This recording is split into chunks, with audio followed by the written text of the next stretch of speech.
dengar. September we met, I could tell by your smile. You hadn't been with a good girl like me in a while.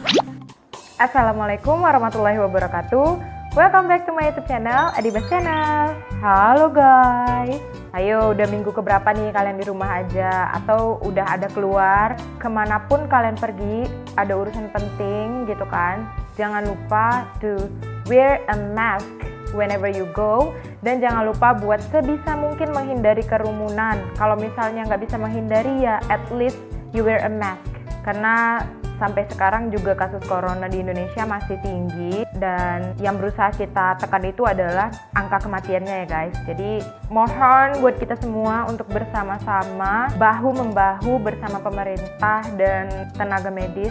Pokoknya semua pihak harus benar-benar aware, sadar bahwa corona adalah musuh yang harus kita hadapi bersama. Oke guys, jadi di video kali ini aku bakal ngebahas tentang miskonsepsi atau mispersepsi. Jadi kayak persepsi-persepsi yang salah atau keliru Tentang ilmu dan teknologi pangan. As I said in my previous video, kalau ada perbedaan antara ilmu pangan dan ilmu gizi. Nah sekarang aku bakal ngasih tahu ke kalian tentang apa aja nih anggapan-anggapan yang keliru terkait ilmu pangan. But before it, of course, please like this video, comment, subscribe, and also share to all your friends and all your social media. Supaya kita bisa sama-sama membangun channel ini dan ya nyemangatin aku lah gitu guys ya kan. Jadi biar aku lebih semangat aja gitu untuk buat video ke depannya dan semoga selalu bermanfaat. Well, nggak usah lama-lama lagi, let's go to the video.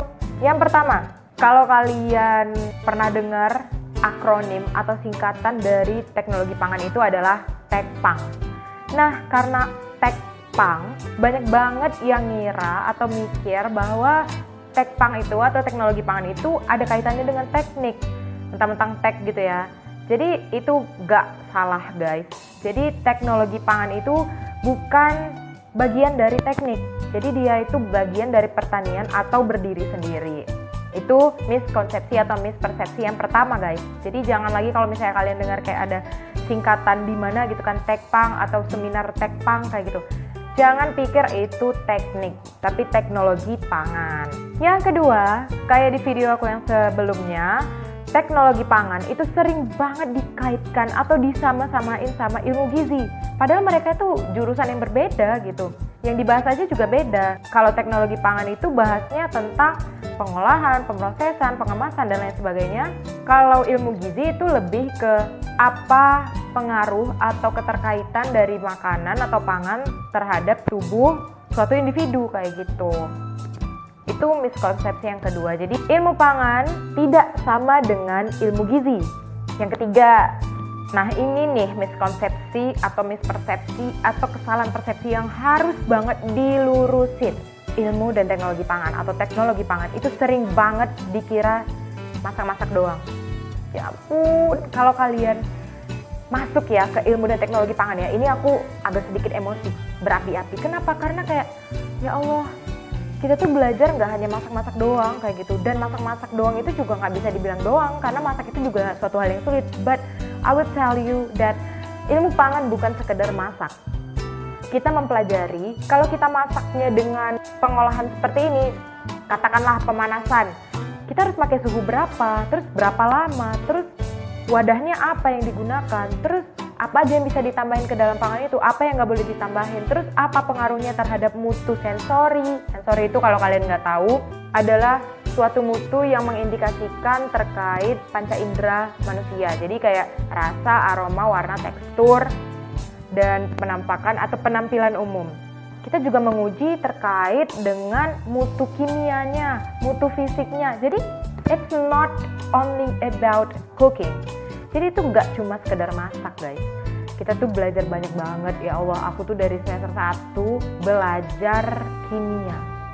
Dan kayak misalnya nih ya, kenapa misalnya suatu produk pangan itu kalau dimasak kelamaan bisa mengalami gosong kayak gitu.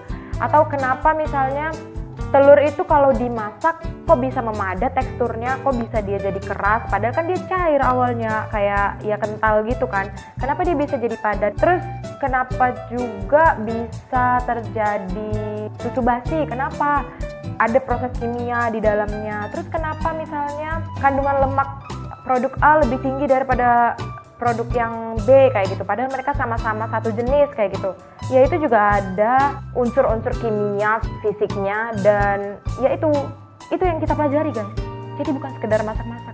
Mohon banget, setelah nonton video ini kalian harus tanamkan kembali di otak kalian bahwa sebenarnya ilmu dan teknologi pangan itu bukan hanya sekedar masak.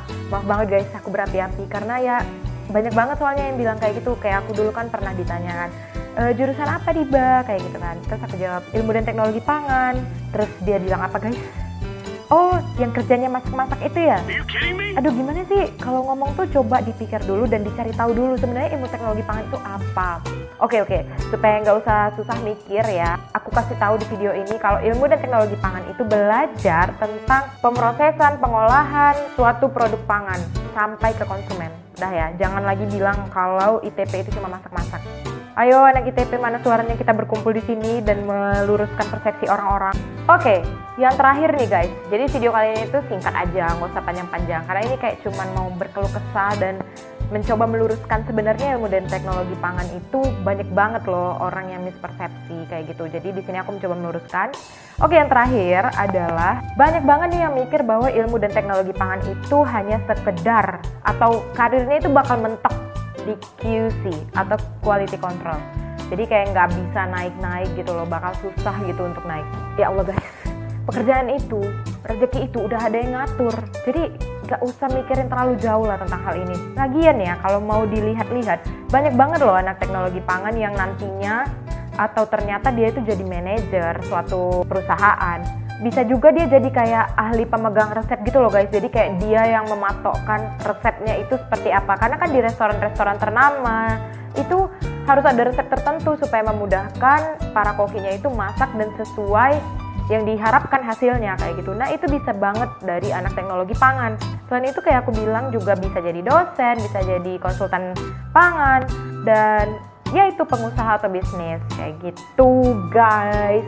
Jadi itu tadi 4 singkat padat jelas miskonsepsi atau mispersepsi yang sering orang pikirkan terkait teknologi pangan.